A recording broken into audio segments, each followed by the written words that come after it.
Hi, I'm Natalie, and you're watching NDE Talk. Today, my first guest, Pegi Robinson, a near-death experiencer, a two times near-death experiencer, author of Will of the Wildflower, guest speaker, radio show host, and has also got her very own TV show on YouTube, NDE TV, which I'll also link in the description below. Pegi is here to share with you her near-death experience, and I welcome you, Pegi. Hi, Peggy. Hi. Yes, I've had two NDEs. If you'd like, I will start with the second one. Yeah, go ahead. Okay. I'd like to start a week before that NDE. And you can see what my life was like then, right before I died. I was 25 years old. I had three little boys. They were 4, 5, and 6. Our youngest was actually my disabled sister's son. We had adopted him. And actually, the it wasn't final yet. We had custody, and we had a hearing planned in 2 weeks of him to see, if we was going to get to keep him or what was going to happen. And so we were standing on property we had just bought, and we were so happy because my husband comes from a big family of 12 kids, Catholic, and it was like a little painting place. They all lived down there and they argued and fought. And so we finally got our own place several miles away. And I was so excited and relieved to get away from all that drama. And we were standing on the property. And my husband at the time, Jeff, he was telling me, this is where the house will be. And this is how, this will be. And he had told me to draw up the plans for it. And so we were like, okay, where are we going with the living room? It was a really exciting time. And I was pregnant for twins, which was so amazing because at 20 years old, Jeff had told me to get my tubes tied. I'd had 2 C-sections. Back then, they said you shouldn't have more than 2 pregnancies with C-sections. But I found a doctor that said, no, no, you could have more and you could have natural and all this. But my ex did not want more kids. And I always wanted 10 kids. And I thought marrying into a guy, big Catholic family, I would get, all my dreams come true, right? I would get all these children. And he's like, no. And actually, he didn't want to marry me. I was pregnant. And so here's 2 kids. And we were happy with those. But I think he really wasn't, in it. I don't think he Mm, was really in love with me as I look back. And I think he was wanting out. And I don't think he wanted more children because I think he had plans getting out. But I didn't know that. I was perfectly happy. I was staying on this property. We're, talking about building this new home, or we're going to build it ourselves. And our 3 little boys are playing in the creek. And it's always just been ankle deep. And I thought, okay, we always had like a half-acre lot or trailer. And I got to learn to let the boys go and adventure a little, mother thing, just letting them get a little bit of freedom. We could still hear them playing. And I was so happy that I had this moment that was, and I look back and it just felt like a spiritual experience because I thought to myself, how did I get here standing on this hill, my life so perfect, where 7 years ago I was standing on a different hill and my life was so horrible. I was mm, getting ready to turn 18. I had been abused throughout my childhood. I knew my family was going to kick me out, and I knew I would have nowhere to go, no support. What am I going to do? And I wasn't real smart in school, so I had no support, no family, no nothing. And we'd moved around so much from schools, like I didn't have close friends. And I thought I was standing on that hill at 17, and that reminded me of it, like put me back in time. Like, how did I get here from where I was?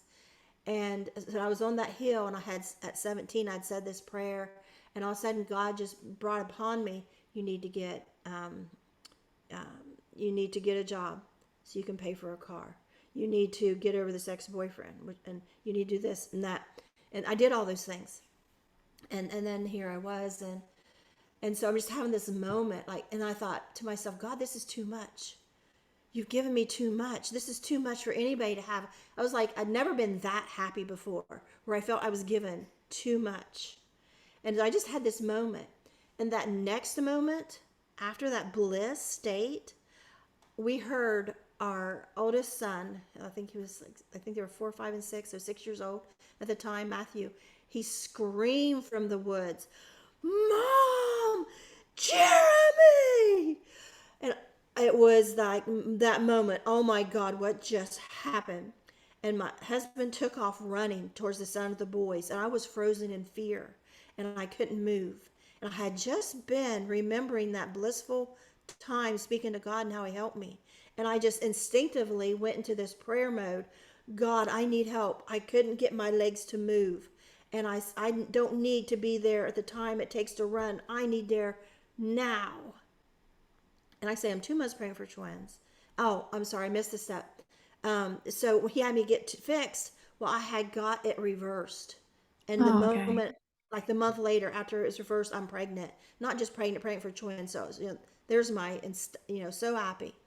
And so I'm praying, please God, if you have to take a child of mine today, take the twins. I really want them so bad. And I love them so much already. But I can't live one day without my baby Jeremy. And I was like, please God, like I had to give up a sacrifice. And I'm so Oh, scared and I'm so crying. And I'm so frozen I can't move my feet. And I'm just praying. Then all of a sudden, I'm out of my body. And wow. I'm in this realm where I know what's going on with Jeremy. It wasn't guessing, it was a knowing. I know it's not that creek isn't ankle deep. We've had a lot of rain and melting snow, and it's up higher and it's swift, but it's not too deep that he couldn't stand up and not drown. But he's panicking. He's panicking under the water and he's drowning. And so in this realm, I spoke to my son. I said, Jeremy, stand up, calm down. It's not that deep. Mm, And then I slowly walked down. I was so scared. I couldn't even get close to the creek. I stayed way back because I thought, I'm going to see my son dead. I'm going to see my husband carry my son up dead. And I'm like, God, I can't do this. You don't give us more than what we can handle. I can't do it. yeah. And I said, I will be no good to anybody. I'll be in a mental hospital the rest of my life. I mean, I cannot face my son dying. And I said, God, I showed God Jeremy. He's such a sweet, tender little boy. He's going to be such a wonderful father and husband someday. He's just so precious. And so I'm standing there just crying. And then I see Jeremy's little brown, he's had this brown hair and these big blue eyes. And I see his head pop up from the creek and he's walking towards me. And at first I think, is that his ghost? Is this real? Is he okay? And he walks right past his dad. He just reaches the creek and he don't even look at him. And he walks and his eyes are fixed on me. I could see it clear across the field. And he comes straight to me like in a trance. And he looks up at me and he says, Mom, was you worried about me? Of course, I dropped to my knees, Jeremy, or my baby. And this was a week before my NDE. And I'm just going to jump in time. That was 1986. In 2010, or not, sorry, not in 2010. See, Jeremy was like 5 then. When he was 20, he had a New Year's Eve party. And I told that story for the very first time. And Jeremy came out of the kitchen. He overheard me. He said, Mom, I heard you praying. Like, what? He said, when I was underwater drowning, I heard you say, Jeremy, calm down. Stand up. It's not that deep. Wow. And everybody in the room, including me, our mouths dropped. Like, how did this happen? I don't understand, right? Like, what in the world? How? We don't know. What do? There's no books to read. There's not. I never heard of these kind of things. So I'm going to go back now to a week after this happened. That was Easter Sunday, 1986. So a week later, I start having pain, and I call my doctor, and he said, well, where I had, the tubal reversal surgery, and then I got pregnant, and he says he had done an ultrasound in his office, and both babies are in the uterus. It's not a tubal pregnancy because I was worried about tubal pregnancy because Mm, he told me you would get a slightly higher chance, 5% higher chance of tubal with this surgery, and so he thought I was just worried about that. Well, a few days later, it got harder to walk. I couldn't hardly get off the couch. Called him again. Peggy, both babies are in the uterus. By the end of the week on a Friday, I couldn't walk, and then I started bleeding, and so I had my husband take the kids to his mom's and drive me to the hospital, which is an hour away. And on the way to the hospital, um, the pain got so bad, but then it just faded away. And something intuitively let me know wherever that pain's going, that's where I'm going. I knew I was dying. And so I said a prayer. I didn't say it to my husband, but I said a prayer. God, don't let me die on this highway right now.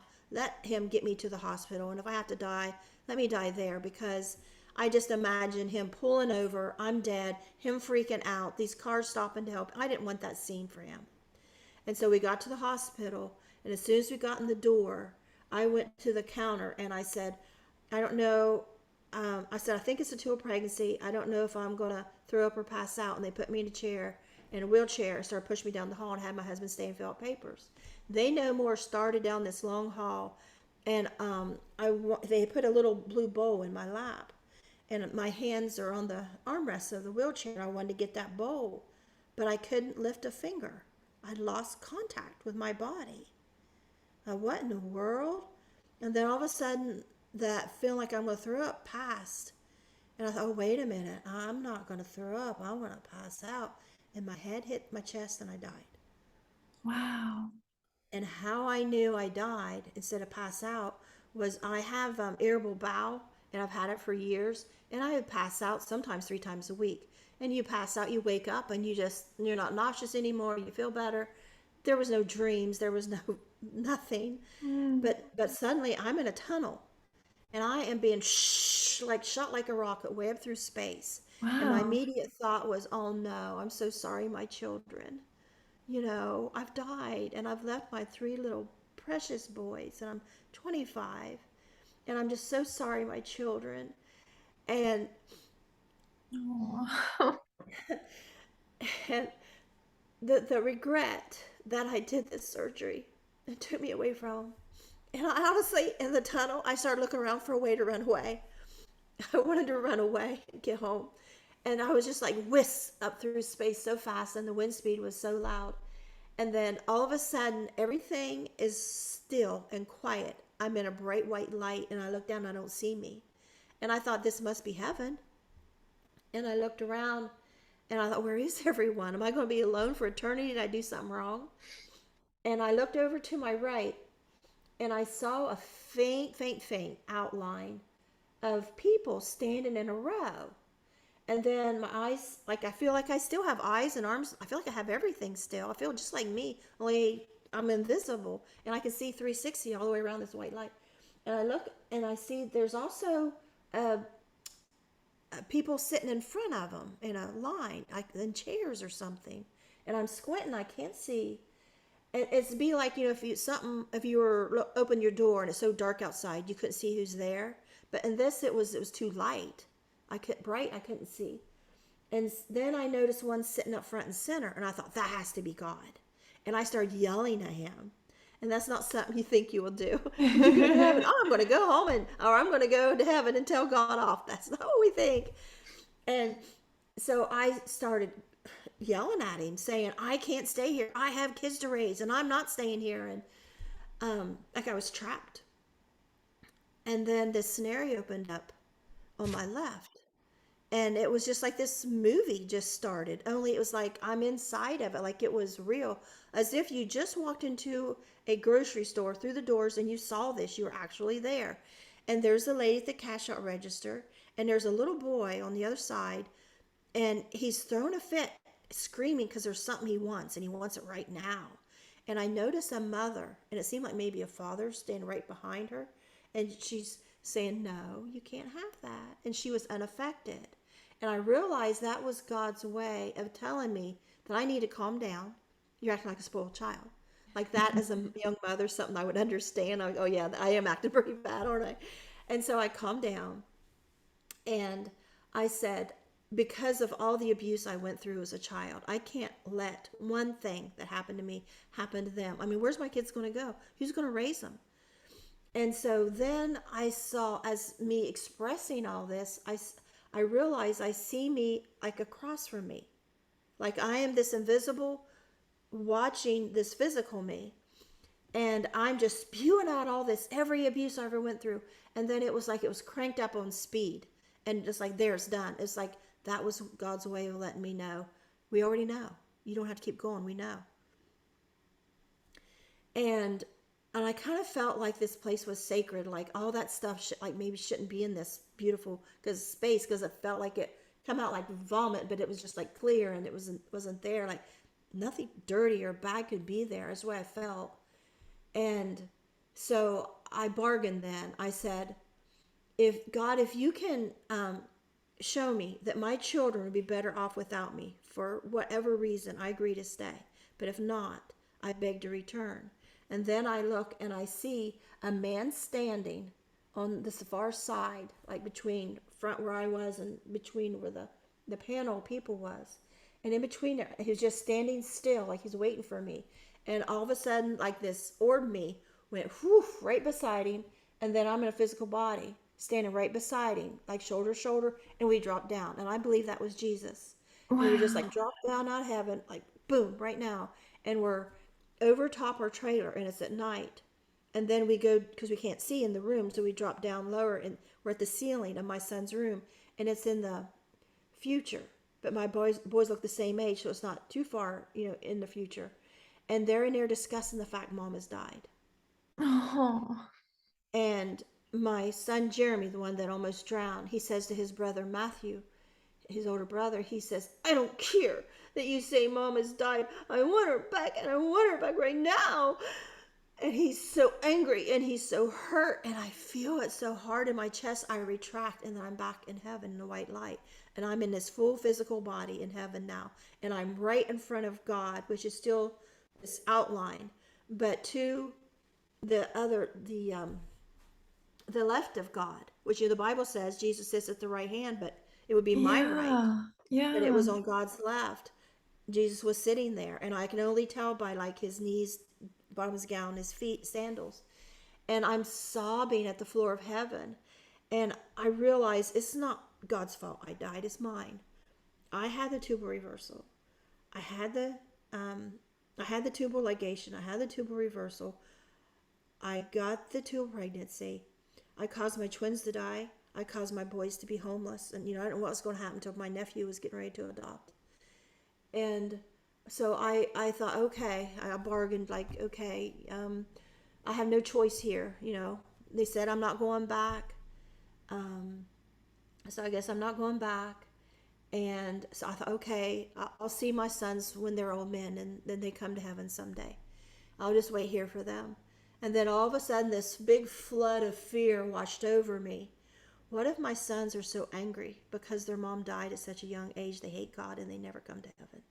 And I went into full Mm. blown bawling, and my hands come up because I thought someone's going to have to teach them about Jesus, love Jesus, to come here. And so my hands, I see them come up in front of my face, and I'm looking up, trying to look up at Jesus, and I in the bright white light, and I say, who else will teach them about you? And then I'm back in the wheelchair. But there's this tiny little memory between there that I'm in the fluorescent light in the ceiling of the emergency room looking down, and I see my long brown hair and me limp over my lap in the wheelchair, and two nurses are standing there talking, standing behind me, and something saying, get in there, and I get in my body. I'm like, I can't, I don't know how. She's like, just go. But then, because always before I say, then I'm back in that wheelchair, but I remember this little glip. So I'm back in that wheelchair, and the first thing that come back was my hearing. I heard the nurses talking behind me. And then I felt my hands on the armrest where I had lost the feeling before. I feel them on the armrest. And then somehow this knowing comes, once you feel your feet, you're all the way back. And then I waited a second and I felt my feet. And then my first thought was, what the hell was that? I was Wow. just in heaven accepting it. And now I'm back.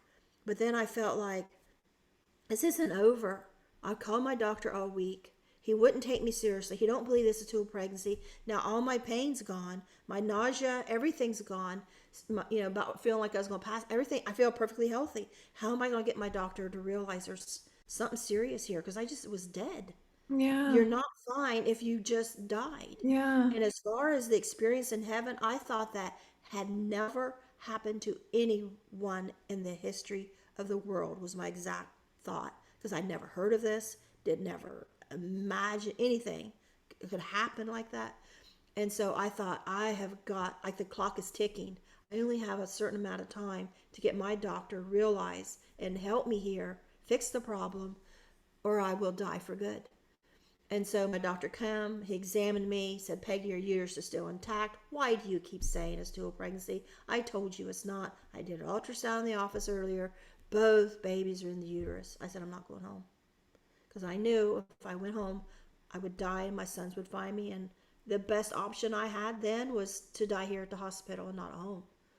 And so doctor went home, my husband went home, and they put me in a private room. And I tried to go to sleep. Then the pain in my right tube would start to hurt again, my hip bone area. And I'd sit up, get my bowl, and wake up, vomit be everywhere, but not my bowl. And after a few times, I was realizing I'm passing out here. Because the nurse was tired of changing my gown and sheet. Why you keep? I said, I'm passing out. And I wouldn't purposely throw up all over myself. I would use my bowl. I mean, and so I said, call the doctor. Something's wrong. And she said, I'm not calling, waking him up. And I'm sure when he admitted me, he wrote something like, cuckoo person here, nothing wrong with her. You know, and they're not, nobody's going to help me. They're going to discharge me in the morning. And then one of the times of passing out, I come to and I realized I was dying each time. This wasn't just passing out. This was dying. And I said, but I didn't have any more NDEs. And I said, God, please keep me alive till morning. Maybe my doctor will come in early, run another ultrasound just to prove me wrong, to assure me. And then he'll realize and do something because something's obviously wrong. And then that's what happened. He come in early, took me down to ultrasound. They tried to sit me up in a wheelchair, take me down, and I passed out. So they put me down flat in my bed, took me down. The ultrasound, the technician. My sister met me in an elevator, and she says, "Oh, I want to see the twins." I said, "No, they're dead." She said, "Oh, I wish I could trade you places." I said, "No, I'm dead." And went on down to the basement ultrasound. And so the technicians is running the ultrasound on my stomach, and I was showing a little at 2 months with twins, and I was real tiny like you back then. And so my sister's like, "Oh, Peg, look, look, I see the twins." And I wouldn't look.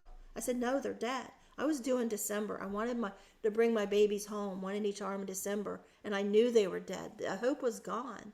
And then but the excitement in her face, I thought for one split second, I seen excitement in her face, and I wanted that to be true, what she was seeing, experiencing, that hope.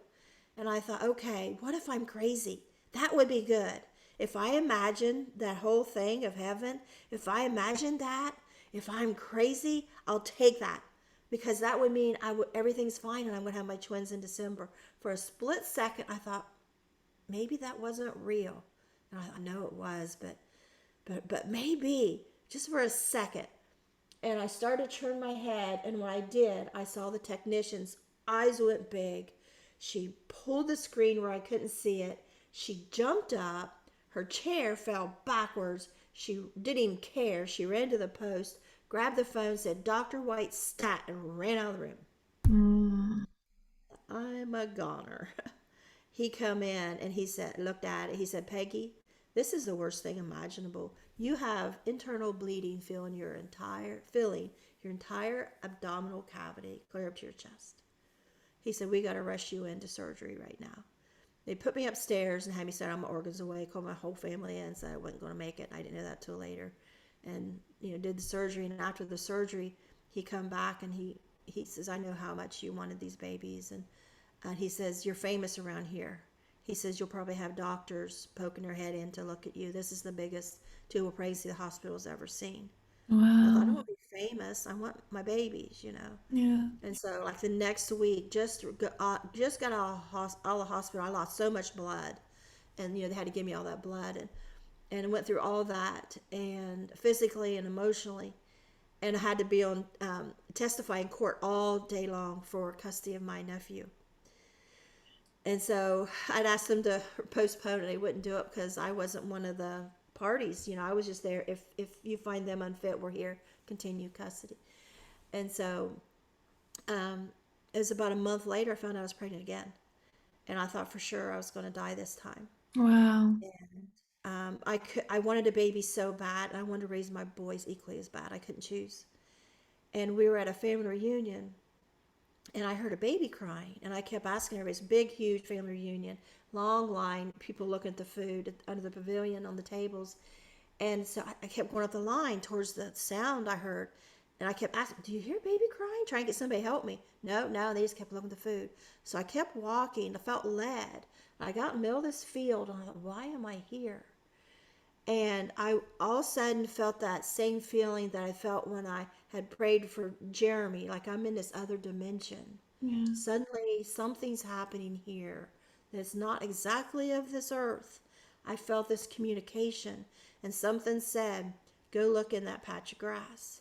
And I thought, there's no way, logically, the child, this little patch of grass.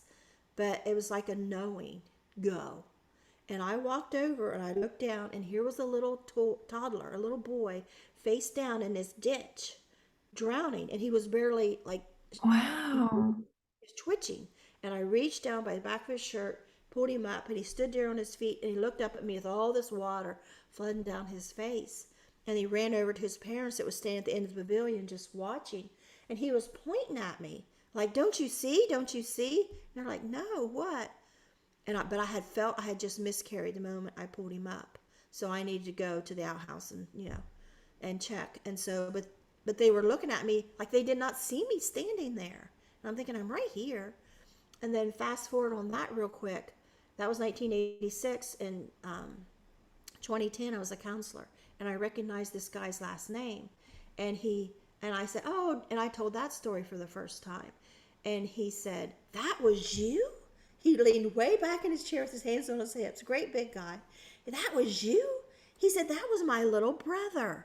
He said, I can't wait to tell Mom we now know who that was. He said, my brother swears to this day an angel saved him. He said, he talks about it all the Wow. time. Oh. And I'm like, oh no, it was just me. And I thought, that's strange. And so, I started to notice some really odd occurrences. But then after I'd lost that miscarriage, still back in 1986, I, sometime later, not much later, went to a family gathering down at his parents' house, all the kids and their spouses and kids. And nobody had once said to me, they were sorry I lost the twins. And now with this miscarriage, nobody said, I'm sorry. They just didn't like me. Like I was like, my family was like trash. And like I was trash. They'd always treated me that way. Like I wasn't good enough to marry their son. And so they didn't treat me any differently. In fact, I felt they treated me more cold. Because I'm having these babies, I guess, that maybe he didn't want anyway. He didn't want this marriage anyway. And I just wasn't getting it. And so I just had to go be alone. And I walked outside. It was nighttime. And I sat in the wet grass and I just looked up the night stars just to this. And I just released everything to God. And I said, they're never going to like me. If they can't care about these nieces or nephews they lost, these little babies, there's no way they're ever going to care about me. Yeah. And I just released, and all of a sudden, it was like this movie screen opened up, and I saw where I had drowned when I was 5 years old from front to back. And I wasn't just watching it, I was in it and reliving it. Yeah. And I like, it released me like a jolt when it was over, and I like jolted backwards. Did I drown when I was little? And so the next day I went to my mom's, and we didn't have a phone, so I drove there. It was like an hour away, and I said, Mom, did I drown when I was little? And how did you find me? She said, yeah, you did. And she explained they never talked about it because their firstborn had died at 9 months old, and my dad's family blamed her. And so she didn't want anybody to know about this. And so I think she had sworn two siblings were there. I'm the youngest of 5, and the two next older in line of me were there that day. And how I know it is because I was above the pond and saw my mom and sister come down the pond. And what happened with that was I was 5 years old. I'm sitting there in my bedroom playing with my Barbies. My mom comes in, says, it's hot, let's go swimming. Says, you and John, my brother, says, go on ahead. Me and Terry, my sister, will be down after a bit. So we went running down to the pond. And he could swim good. He's doing these laps back and forth from the center and back. And I'm waiting, watching for Mom, my sister, to come. I got to be real careful because there's drop-offs. I know from being there before, you could go down real quick, go over your head. So I'm just wading my feet, and I'm thinking, come on, so I can go deeper, with them there watching me. And they didn't come. I saw a board floating, and I thought, I bet I could use that as a raft. So I got my little belly on there, and I was doing laps like my brother. I thought I'll do laps too, front and back. First time I got out to the center, I yelled, "Hey, John, look at me." And he comes swimming real fast out, grabbed my board, and took off doing laps on it. I'm in the center of the pond and can't swim, and I drown. First, I'm like trying to keep up because I could only dog paddle, but I couldn't do enough to save my life. And so I'm trying to get up, and the water would be here, and I go down. I get back up here and go down, and finally I was just going down. I couldn't get up again, and I'm screaming underwater. The water's real muddy brown. I can't see which is top, bottom, side, and I thought I could be, going this way deeper or sideways, not making headway. I couldn't get back up to get air, and I'm choking and I'm screaming, and I think about my mom, my sister are still at the house, and they were always, I felt, my protectors, and I'm wishing they were there. Like nobody knew this was happening to me. I was all alone, and it was such a lonely feeling to be dying alone in the water and nobody even know that you need Mm. help. And the next moment, I'm at the ceiling, invisible, at the ceiling of the kitchen, watching my mom and sister they're slowly getting things out of the cabinet, like going to have a picnic down there. And I can feel their thoughts and their emotions. And I'm watching them. I can't hear anything, like them talking or noise at all. And then I'm right back. So I think I'm just like had this out of body for a moment and then back. And then I'm back, and my throat then it feels like it is so full it could just burst wide open. It hurt so bad I couldn't take it anymore. And the next thing I know is that feeling you have when you wake up from a nap, like, oh, where am I at? You're relaxed and getting Yeah. your bearings back. Mm. It was like that, but now the water isn't brown and dark. The water is a light, transparent green, and it's calming, and I'm not struggling to breathe, and I'm dropping down lower in the water, and there's a fish going right in front of my face. Yeah, I could see the eye. So as a 5-year-old, it's fascinating, but Yeah. they're pulling into me, and my body's just being pushed away like it's driftwood. And then this scene opens up. It's a memory, and like I'm right back there, and I'm this little girl, and I'm standing there in our living room looking in a fish tank at these fish, and I'm wondering how come those fish aren't afraid of this treasure chest my mom had just put in there that day. But I put my hand in, they're afraid of me, and I'm trying to figure this out at 5 years old. Well, this is God's way of showing me, just like 20 years later when I have the second NDE and the little scenario of the boy in the store, God's way of teaching me. This was God's way of showing me the fish know something you don't. You're dead. Yeah. I mean, I heard that. As knowing come. Like, oh, I didn't know that. It was like, huh, okay. But then I thought, but I don't want to be a dead girl at the bottom of this pond, because in my mind they'll never find me. They'll never, find me in this pond. And I got a vision of the future again, like I did before, 20 years later. I got this vision of in the future, my family will be all in our white station wagon, the other 4 kids, my mom and dad, and they'll point to the pond and say, that's where Peg is. Like that is going to be where I'm known to be. And I thought, but that the word will get out, and I don't want to gross people out. They'll be afraid to swim in there because there's a dead girl in the bottom of this pond. And this is a fun place to fish and swim. I don't want to ruin it for everybody. I remember every single thought I had. And then I thought, well, I don't want to be a dead girl upon this pond. This is getting boring down here, looking at the fish. And I think I want to go above. So I got to the very edge of the water, and I realized my vision was different. And back to I used the example of that fishbowl again. When you're standing there looking at the fishbowl, you can see the two depths, the under the water and over the water, right? Yeah. Yeah. That's how I was looking at the pond now. My vision was different. It was like I was an outsider. I could see everything under the water, and I could see everything over the same time. Yeah. And so it's like it's showing me this choice. Which do you want? Well, I'm bored with under. I want to go above. So I started to go above, and I'm like, wait a minute. It was like there's something there with me, guiding.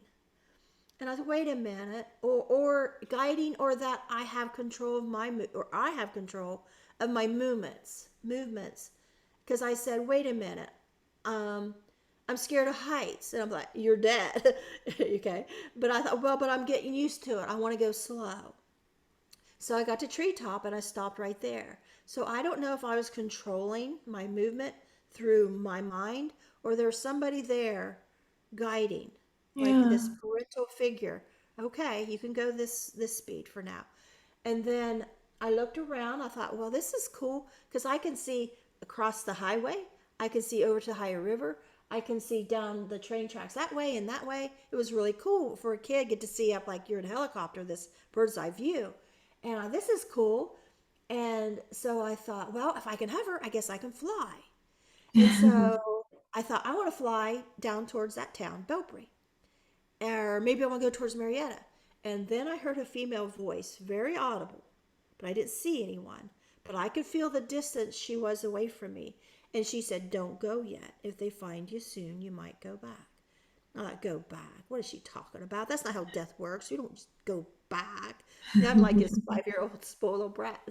And so then I thought, well, I'll be good for a while, but I want to take off. I don't, because I thought I don't have to listen to adults anymore. I don't have to eat my vegetables. I don't have to go in at dark. I can do whatever I want. I was really seeing this is cool. Like I'm the boss now. And at some point, hovering over the pond, I got the knowledge that my family doesn't love me. Like, oh, I didn't know that. I knew my dad didn't like me.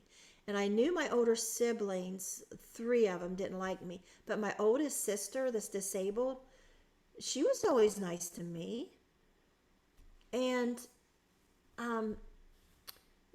so I thought, I didn't know that. And then audibly, inside my head, like telepathic, I was told, children are sent here to be loved. That is why God sends them here. I was like, well, that's not fair. You show me my family don't love me. Now you tell me that's why kids are sitting here. That's not right. And this strong feeling of injustice was born in me that I believe still exists today. Mm. And at some point, though, I didn't stay hovering over the pond because I went towards Belpre and I saw a 2-story white house. Like I could draw it if I could draw, and exactly what the house looked like. And there was a door on the corner side of the house. And I stood at the doorway, and there was older people all sitting around a table in the kitchen talking. And when I stepped in that doorway, they all stopped and looked at me. And the man at the end of the table, I said,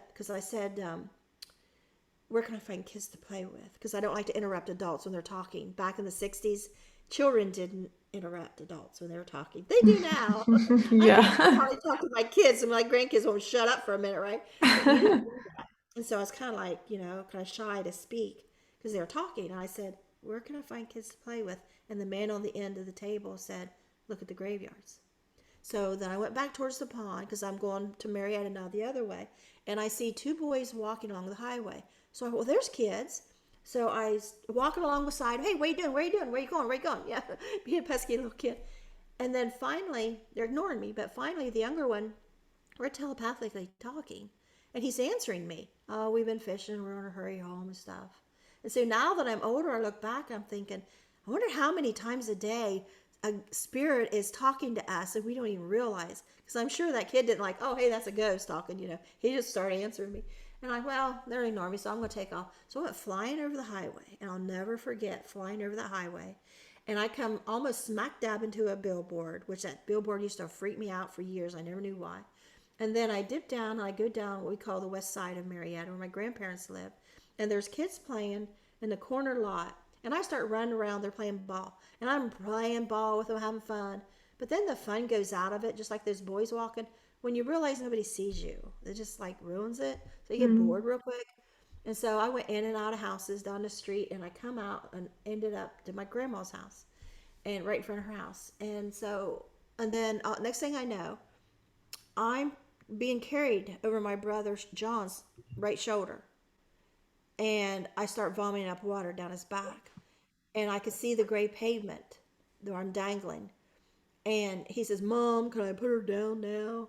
And I see my mom and sisters walking up ahead to his right. And they both turn at the same time and look. And my mom goes, like, sigh of relief. She just, yeah, shakes her head. And then they turn around and continue walking. I see them whispering. And then they go up to the house. My brother sets me down on my feet on the road and runs up after him. Now I'm standing there at 5 years old on this road with this knowledge. My family don't love me. It's just been confirmed. And I got this pond water in my belly. I'm so weak and sick. And then I remember where I was and what I was doing. And I feel like I have a choice. And I think, why would I go up the hill to that family who don't love me? Because I could go back to the pond and I'm drowning really hurts, but I'm not going to fight it this time because I want to go back to what I was doing. And I take a couple steps forward to do just that.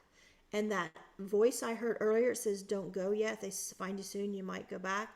She now appears and I hear her voice again. And she says, no, don't. I said, why? You know they don't love me.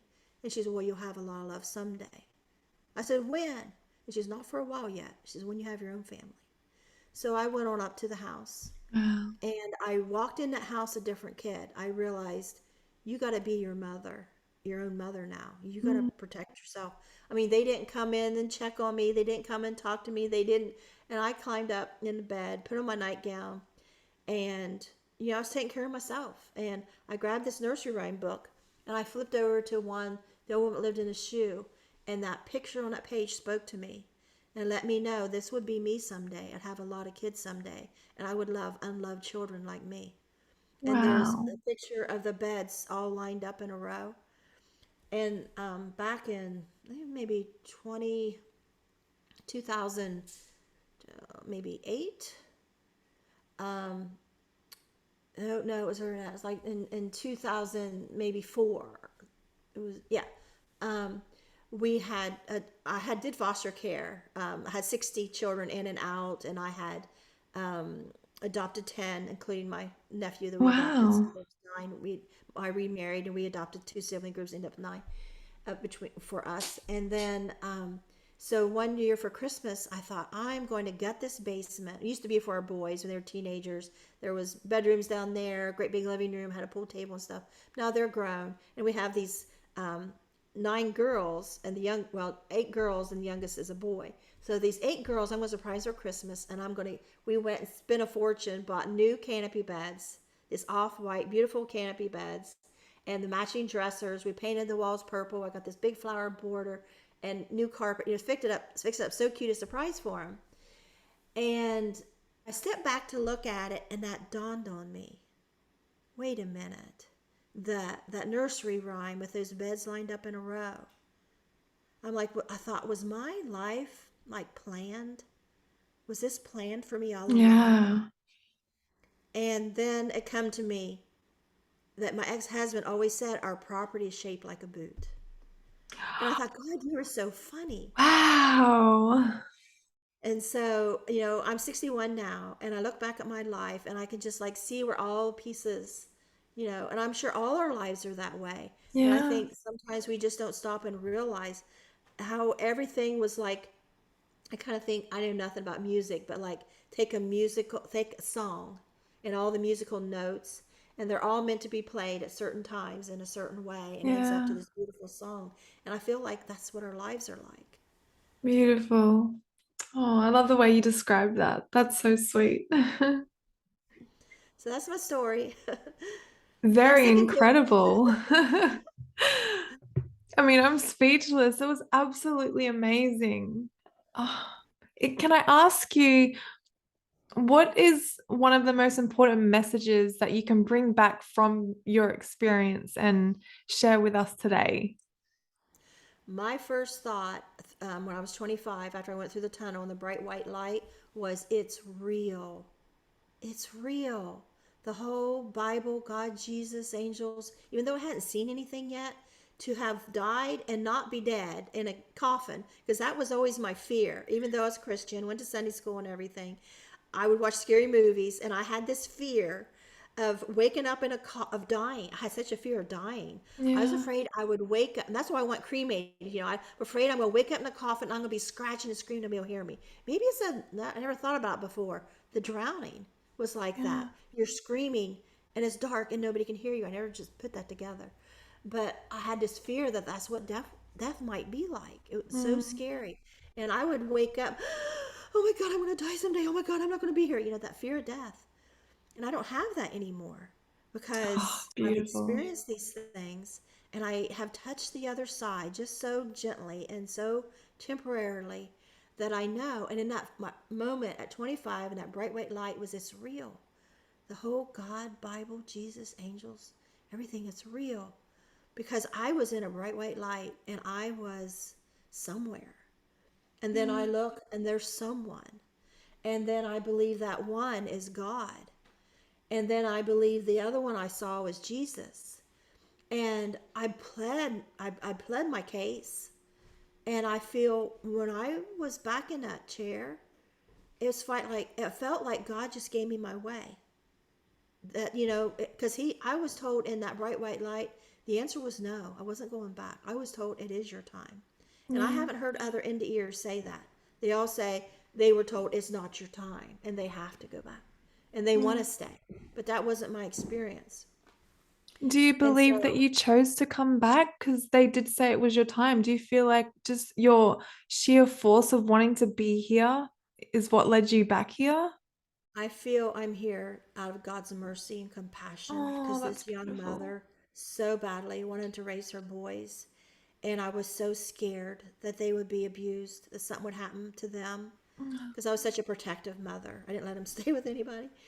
And so every day I feel with gratitude that my sons are now in their 40s and my oldest one's now a grandpa. I have all these beautiful grandchildren and I got to experience this life. And life's not easy for anybody, no matter what. It's not easy for any of us.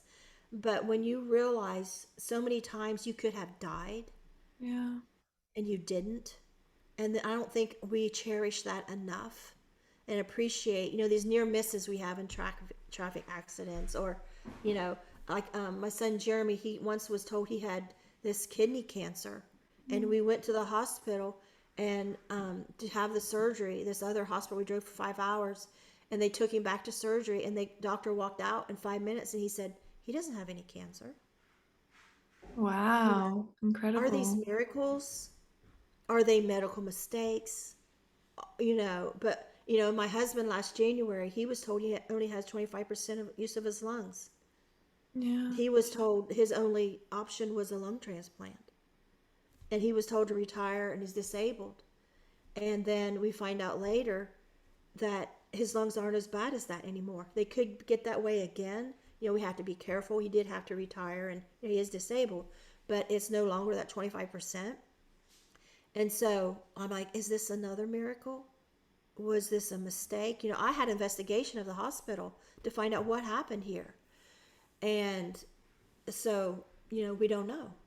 I might point Um, out, Peggy, sorry to interrupt, but have you ever thought maybe you might be a healer, or maybe you might have been gifted healing energies as a gift from your NDE? I wouldn't had, but after I lost the twins and then had that miscarriage, not long after that, we were going down the road one day, my three boys in the back seat, and my ex, he was driving, and all of a sudden I said, pull over. And he pulled over. I didn't know who these people were. And I went up to the house and knocked on the door. I thought, I don't know who this is. When they answered, I'm going to say, excuse me, I'm sorry. But I mean, I had to go. Something was saying, go right now. Kind of like, look at that patch of grass, like, go now. Yeah. And I went and I knocked on the door. And oddly, it was my brother John's ex wife. She was at this house. I said, what are you doing here? And she said, this is her sister's rented house. She was babysitting her nephew. I said, where, and that word nephew, when she said it, I said, where is he? Take me to him right now. I mean, I was just led. She took me to the bedroom. He's in there choking on Easter basket grass. Wow. And I thought, this is so strange. My son almost drowned on Easter Day, and he's drowning on Easter. Is this something? Tell me here. And so she's kind of a slow learner, and she just grabbed a phone book. Back then, it was phone books, and she's looking for her sister's number to call her. So I can handle him because that's her solution. And I grab him up, and I take him to the bathroom, and I'm running water. I don't know why, and I'm getting my hands wet and pulling that grass out. I guess because it sticks to my fingers. But she says this day, if you hadn't been there, he would have died. And then right after that, um, we were sitting here at the deck, and I said, today I want the music off. When our boys took a nap, we'd sit on the sunbathe a little bit and turn on the music. And I said, I want the music off today. I was feeling that lead, weird feeling. I no more sat down in that lawn chair, and I heard a slightest scuff noise that you would not pay any attention to, but something was saying, pay attention. Go, find out what it is. And I went up the hill, and my husband followed me because now he's starting to realize, because there was the boy in the ditch that happened between that, and then, the boy at the Easter basket grass. And so we went up the hill, and you couldn't see anything up that hill, but there was a slight shadow. And I thought, is that a shadow from the trees? Is that dirt, like somebody off the road? And so we got up there, and there was a car sitting there. And it looked like it was just parked until we got up right beside it. And here it hit a tree. And two guys that was in back were ejected. It was way over the cliff. And then the two in front was laying there with their heads broke on the dash. Later they said, we had saved their lives. And back at that time, that road wasn't very busy. Not many cars would have went by. And they probably would have thought what we did, it was just parked there. You wouldn't notice they had hit that tree the way it was on the side of the road. And so things happened like that for a while that made me like, what's going on with me? I didn't understand. I never heard of near-death experience. I didn't hear of after effects. And even I look back after 5 years old, once I remember the drowning, I started getting flashbacks of spiritual things that was happening for a while. And I could never speak of or understand, so I kept them all bottled up. And then as I got older, I started thinking, the pictures started coming together of what is happening here. And I firmly believe that this is happening in all of our lives, and we just don't pay attention. Yeah. And a lot of it because these things are taboo to talk about. And that's another thing that I wanted to bring up, if you don't mind. I noticed you have a Facebook page for new near-death experiences. Is that correct? Yes. Because I wanted to ask the question, how did you, having this experience, feel about talking about, your near-death experience? Because it's not every day that people would understand where you're coming from. They wouldn't think that it's real. So just tell me a bit about that. The first time I told, it was still in 1986, a few months after I lost the twins. And we had moved from our trailer to the basement. And I was going through the living room to start dinner. And Oprah Winfrey was brand new at the time. That's how old this is. Yeah. And and she had guests on, and they were talking about they died and come back and these experiences. And my middle sister is a compulsive liar, and I've always grew up rolling my eyes at her, and because I hate lies. I hated lies because she got hurt so many people, including me, with her lies. And oh my God, like that is the dumbest thing I ever heard. Oh my God, how stupid do they think people are? Believe that crap. And I started to take a step away with my nose in the air, I'm sure. And all of a sudden, it's like a wall just stopped me. And I'm like, why does this sound so familiar? I'm like, oh my God, it was real. It was real. It was real. And I'm just shaking all over. And it sounds strange, but I had this dialogue, like this one voice is saying, it couldn't be real. And I'm like, but it was real. I know it was real. And I'm going back and forth. Yeah. Like, where do you put this in your mind of reality? And then I don't care. It was real. I mean, those people I think are liars and they're, they're stupid, right? But me, that something happened. And it wasn't like, oh, I want to be on Oprah Winfrey. Nothing like that. Trust me, I never even thought of anything like that. So I thought, tonight after supper, I'm going to tell my husband. So I told him.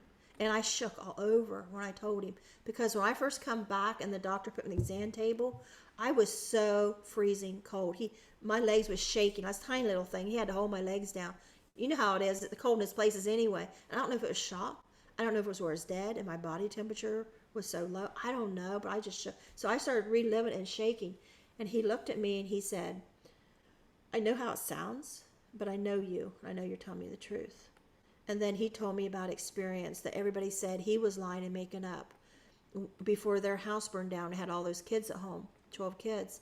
He said sometimes during the night he would see a man with a wooden leg walking around the hallway. Mm-hmm. And everybody told him he was a liar. So he had something that he knew had happened in his life that he couldn't explain. And so I still didn't have the name near-death experience. I thought, can I go to the library and look his stuff up? But I know what it's called to even begin. So I pushed it away. And then when I started working as a child abuse investigator years later, my very first month there, I just started saving lives. I just started knowing stuff, and I got a reputation.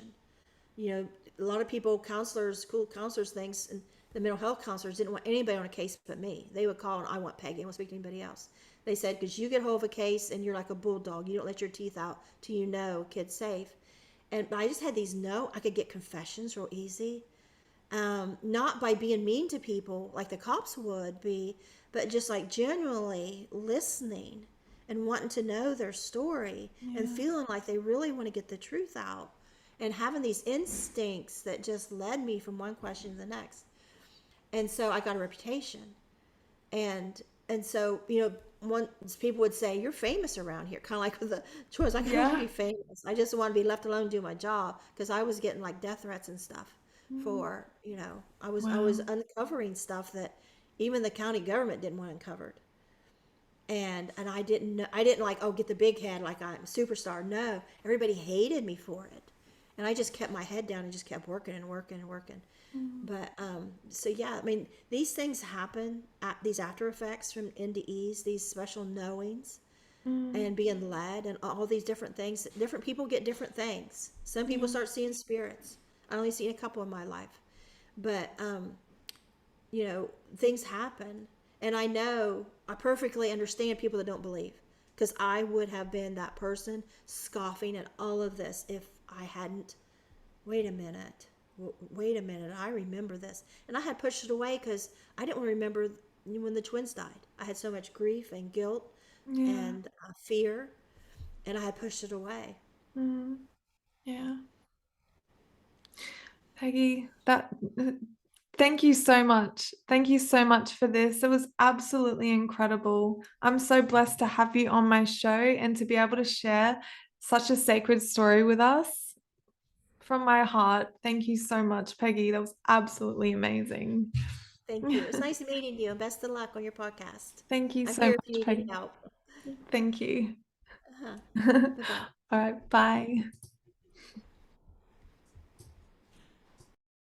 Hi, it's Natalie again. If you guys liked my last video, please like, share, and subscribe, as well as hit the notification bell so that I can notify you for future videos.